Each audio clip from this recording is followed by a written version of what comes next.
So, hello. We have a little bit of time together, and I'm going to just set out some of the traditional understanding of the nature of the mind according to Tibetan Buddhism. This is a view which is rather different from the Judeo-Christian tradition and also the modern scientific tradition. So, I think it would be undeniable to say that each of us present here has a mind. Having a mind gives us a sense that something is happening. Things seem to arise outside our mind and inside our mind. We look around the room, we see people, we think they're not me. I live inside my own private skin bag, and looking out of my eyes, I see all these many different skin bags all around me. So we have a sense of being separate from other people. And with that, we have the irreducible complexity of trying to make sense of who other people are and how they are. For the self, the other is a problem. It's usually quite difficult to know what we ourselves think and feel, but to try to imagine what someone else thinks and feels, that's quite difficult. Therefore, it's much easier if we imagine that other people are very similar to us.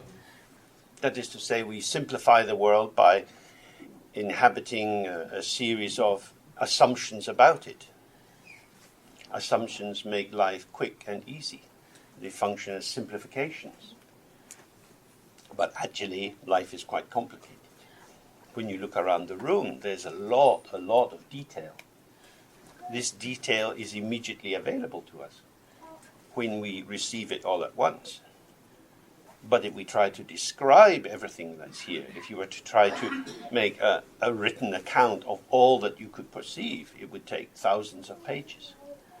Because as soon as you start to describe how the room is, the room changes.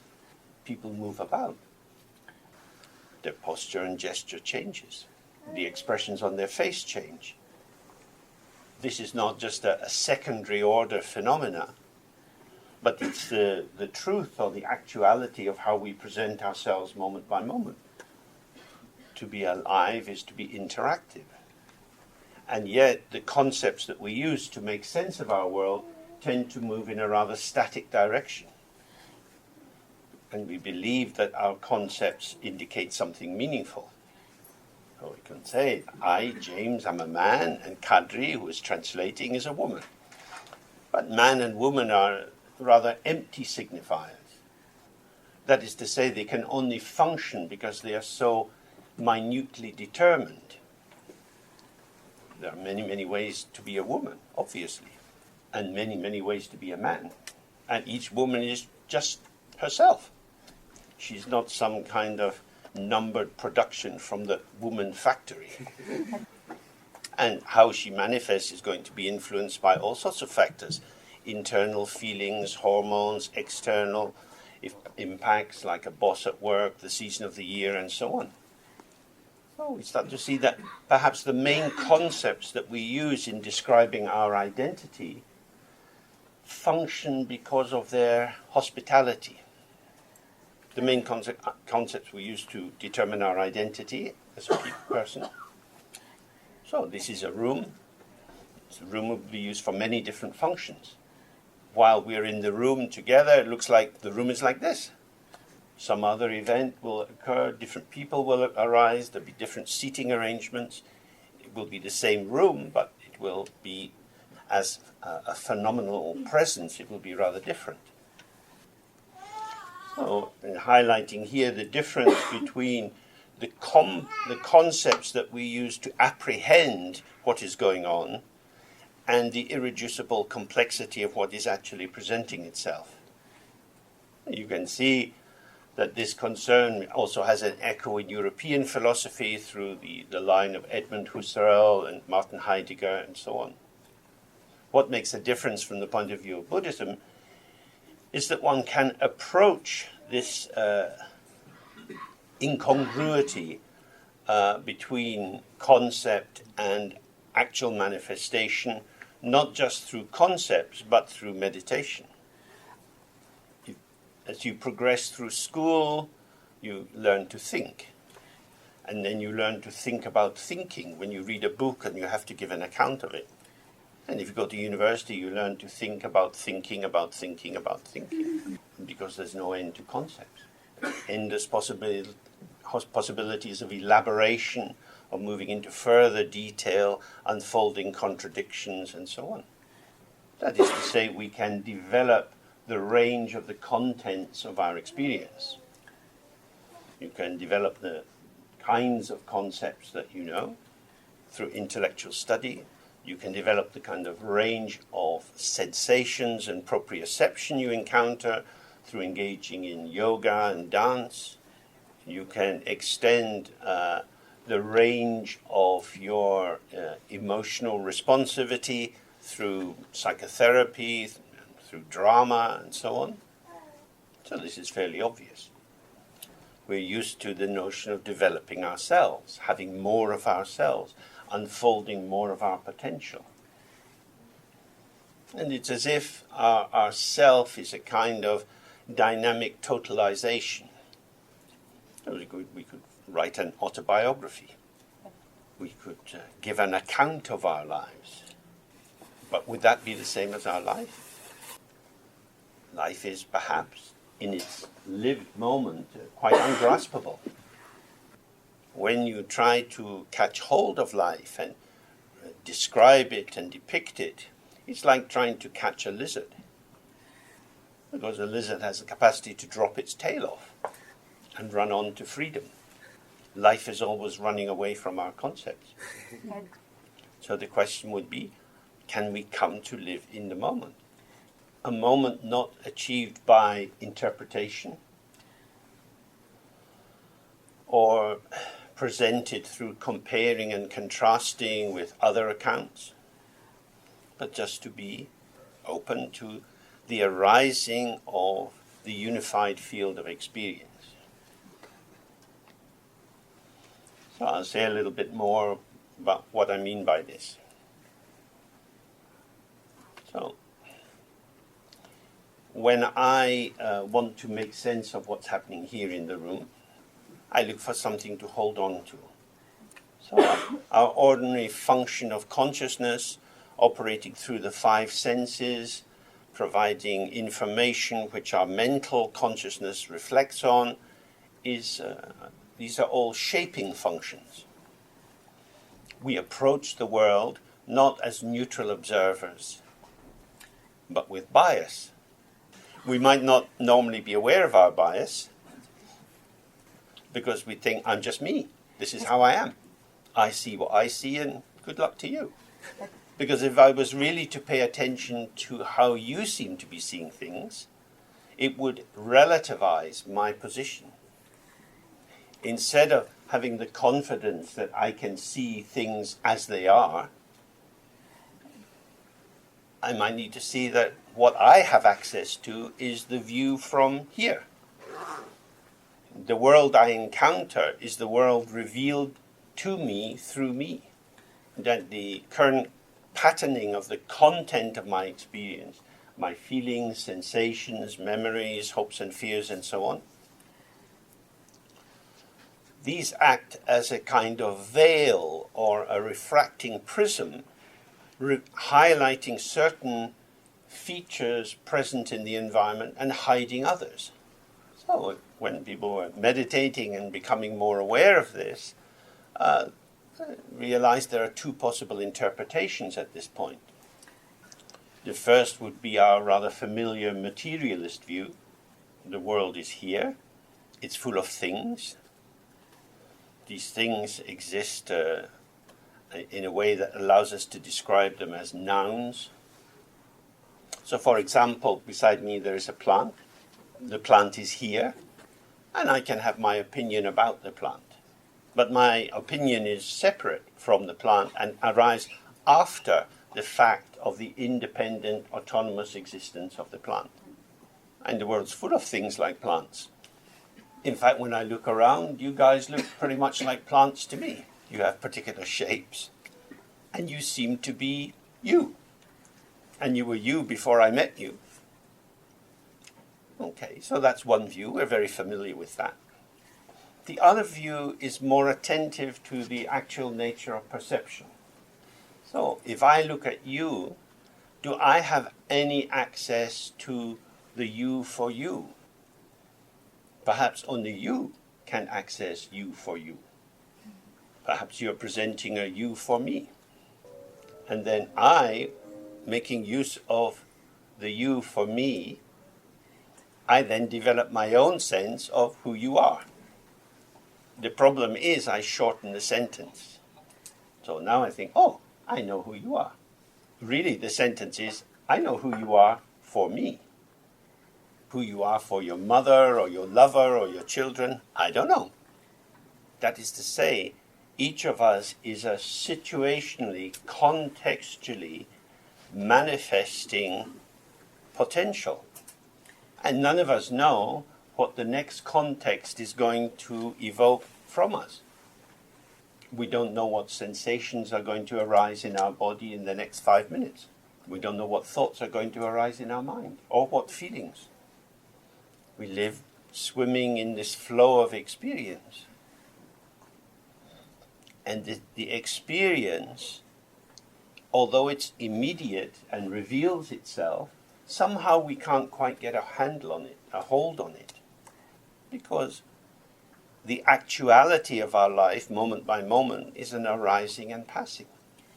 This self-narrative that I have is based on extraction of certain features, which are then woven together into a reasonably coherent story.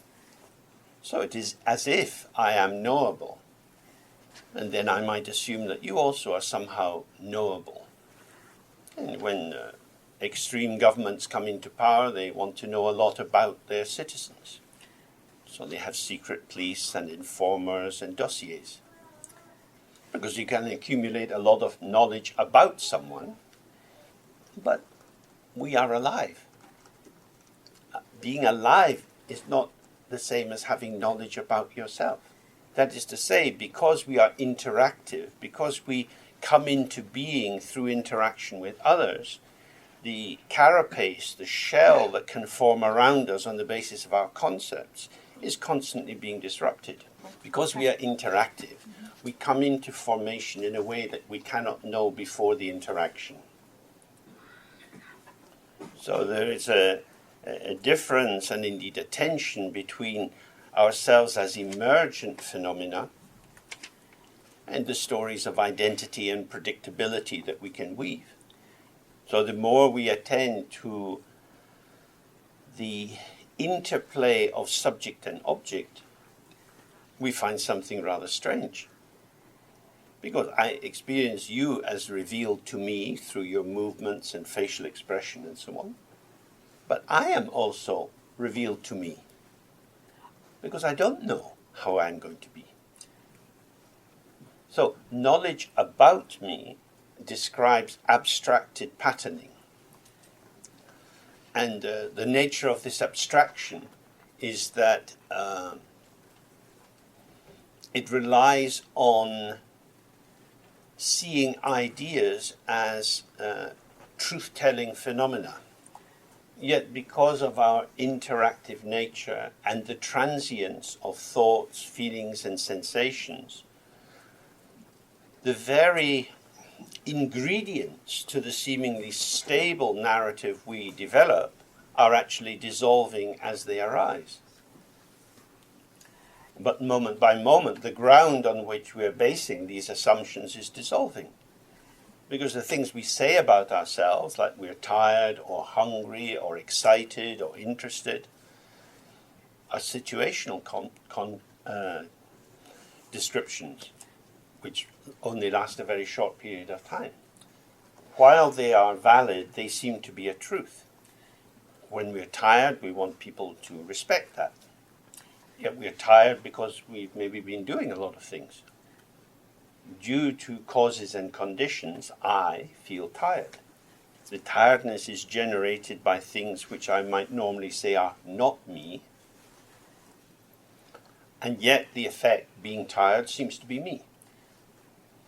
Just as I might say, I'm breathing. This looks like an amazing thing to be doing. But who's breathing? Mostly we're not very conscious in our breathing. Breathing is occurring, but I'm able to grab hold of this breathing and say, I'm doing it. I'm standing. Who's standing? Well, I'm standing due to the kindness of my knees, my feet, my muscles, my tendons. On the basis of the cooperation of many aspects of my embodied being, I come to a conclusion, I'm standing. So through this we can start to see the illusion of ego agency, that we find ourselves in becoming conscious in the process of life and interpret this in terms of our own starring role. I am living my life. I am an autonomous subject. No one's going to tell me what to do. But if you walk up the stairs tell you what to do. Stair number 1 says lift your right foot. Stair number 2 says lift your left foot. When you sit in a chair, how you sit depends on the height of the seat. That is to say, mainly we are reactive, responsive. But we are intoxicated with the idea of mastery. I am in charge of myself. Now that the weather's getting colder, I have decided to change the clothes I wear. So this insertion of an inflated sense of self into our sense of how we develop in interaction is a cause of great confusion. So we have a sense ordinarily of, I have a mind, and in my mind there are thoughts, feelings, memories, and so on. And I have a mind and I can do calculations and remember things with it. Well, so say I start to think about what I did in the summer. Of course, many things happen in the summer, so just a few particular features rise in the mind. What is this mind it arises in? What is this thing I call my mind that seems to be the receptacle within which the memory occurs? We can have lots of ideas about this. Some people are convinced that the mind is in the brain. There's huge amount of money goes into research into the relation between the kind of hard and soft aspects of mental activity. And this can give a lot of information about the mind. And so it's another method of producing concepts about concepts. But are we really just made out of concepts? Are we an idea? Something that can be apprehended in a form-shaped image? When you walk in the park and you see some leaves gently swirling in the still air, is that a concept? Aesthetic sensibility, our capacity to offer reception, hospitality to what is emerging, is perhaps beyond concept. The falling leaf is there, and something is evoked in you, perhaps a kind of poignancy, some mood of autumn. So the falling leaf and the mood that arises in you is a direct conversation, but one not particularly mediated through concepts. Aesthetics is very important for giving a sense of what Buddhists mean by awareness. In English, we can distinguish between consciousness and awareness. So consciousness is the equivalent of what Tibetans call nampa shepa, which means a shaping knowing. That there's a double move in which, in the very process of knowing something, I'm shaping what I'm knowing. Now, because our knowing or our making sense of things tends to be dependent on the information bank we've already built up, a lot of our perception is repetition compulsion. This is because we have a selective attention. Modern consumerist capitalism is based on the possibility of commodification, turning things into a commodity, a thing which can have a market value and be traded. So this is the ongoing power of reification, of transforming anything into something tradable that can be compared and contrasted. So the aspect of our mental functioning that's able to perform that, we call consciousness. It's how I apprehend or take hold of the world. But when I'm in the park and the evening's drawing in, the light's very soft and the leaf falls, there's a mood. We can be aware of the emergence of the mood without quite knowing what it is, and indeed without needing to quite know what it is. This is a particular quality of autumn, but also of twilight. In the twilight we have this movement between the day and the night, between the clarity of the sunlight and the darkness of night, and it's a hazy transformative sphere. So as the light goes down, the tree looks different. So if you hold on to the concept, you say, the tree is the same, it just looks different as the light gets fainter. We say this because we don't believe our eyes. If you trusted your senses, this is a different tree. The world as revelation is always changing. Dynamic, interactive, ungraspable. But the world mediated through concepts becomes knowable, predictable, and semi-reliable. So one of the functions, again, of meditation is to allow us to rest for a while in a state where our experience is less and less mediated through concepts. Why would we bother doing this? Because we might see that over-reliance on concepts is like a kind of opiate. It dulls our sensibilities because knowledge is now preceding experience. We know what's going to happen. So it starts to be just another day like the day before. And we find ourselves getting a bit sad, a bit depressed, a bit bored. Life's not very exciting. So we move between boredom and excitement. And in a consumerist economy, there are many, many products which can help us to mediate these two polarities. But if we thought, well, what might lie in the middle between excitement and boredom? Perhaps there's a possibility of a sustained availability in myself to receive the ever-changing richness of the unfolding world. This availability is the quality of awareness. Awareness is our lucidity and clarity which illuminates the emergent moment. Well, if we just relax in the out-breath, there's a bit more space in our mental museum. We look around the room. What we see is shape and color. What does it mean? Nothing. It's just shape and color. But that's not enough. Because I want to know what's happening. So I will have to tell myself a story about what is happening. The immediacy is here, just as if you walk along the beach, you look out, small waves are rippling and rippling and rippling. We don't need to count the waves. We don't need to do anything with the waves. But it helps if we can receive the waves, to allow the waves to fill us. When we give ourselves to the waves, we are filled.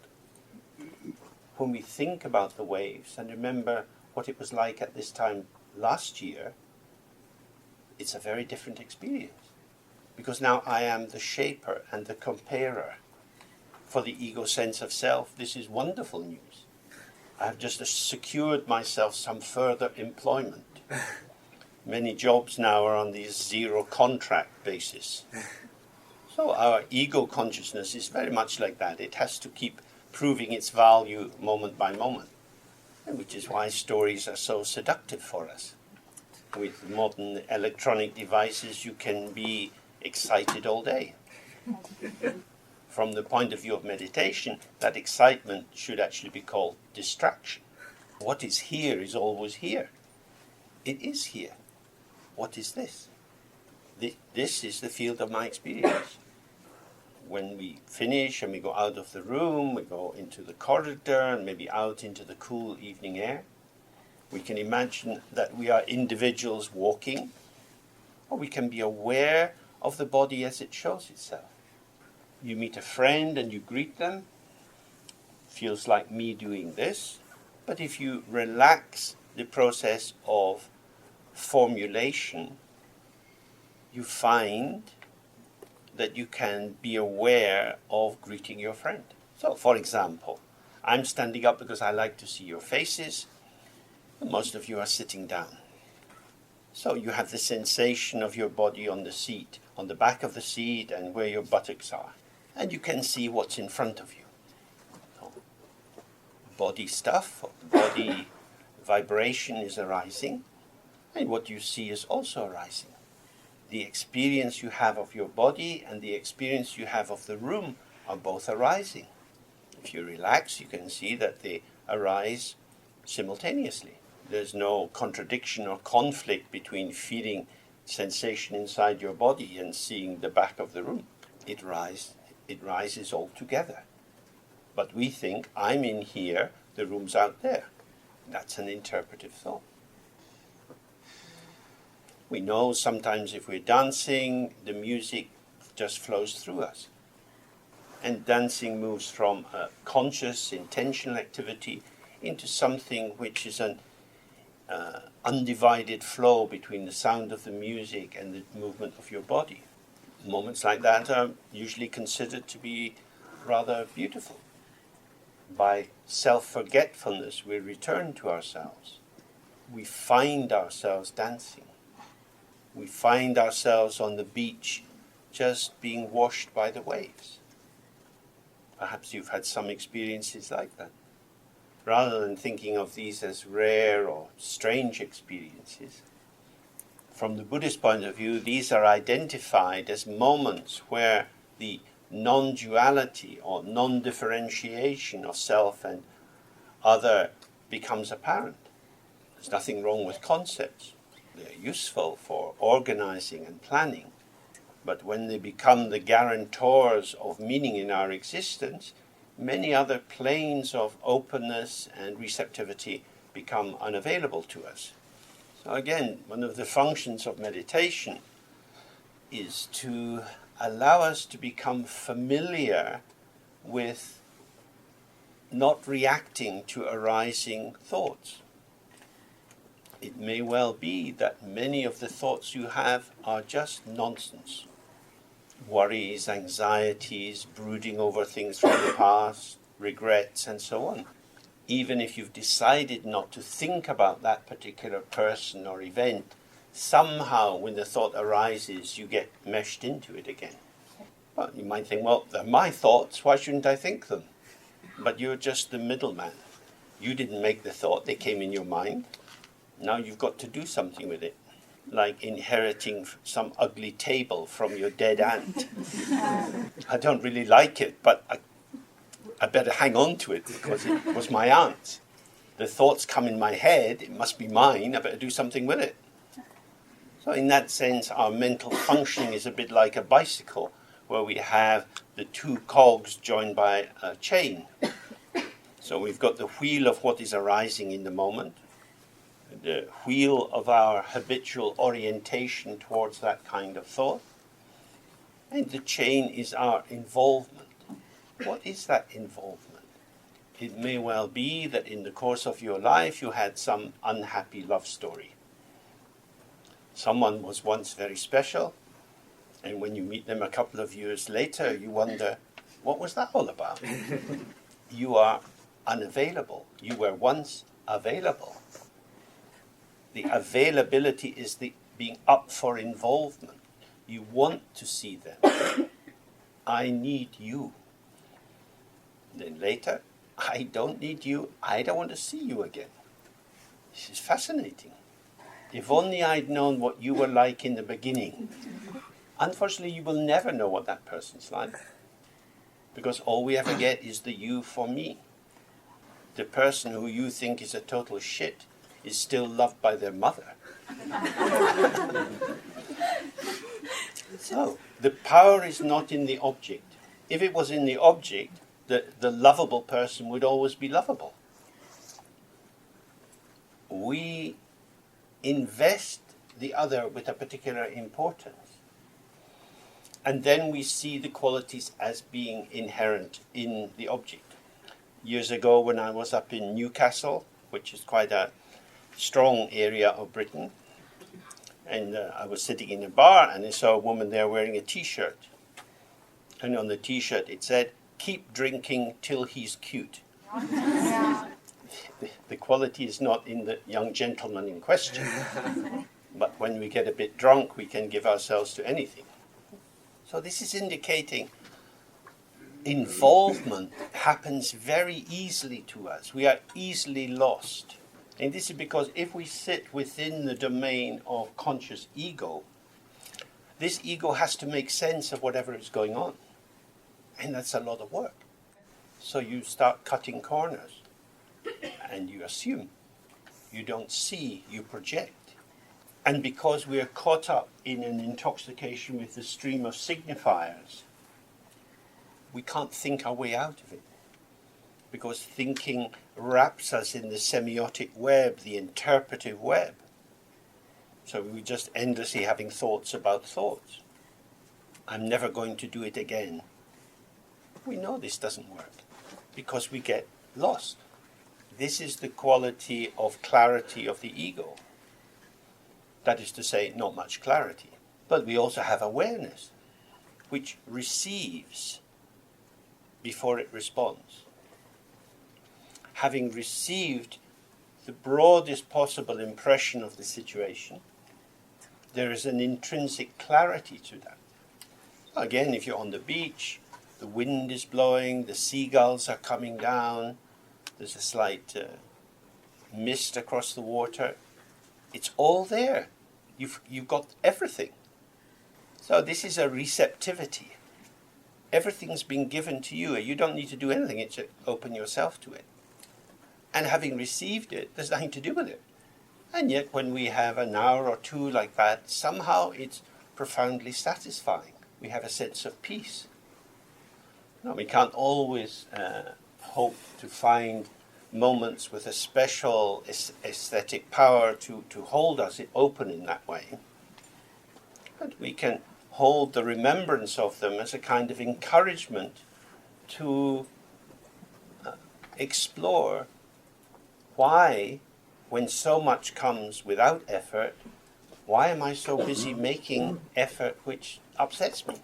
Perhaps more is available if I let go than if I grasp. So meditation is a whole series of ways of approaching the task of releasing and relaxing.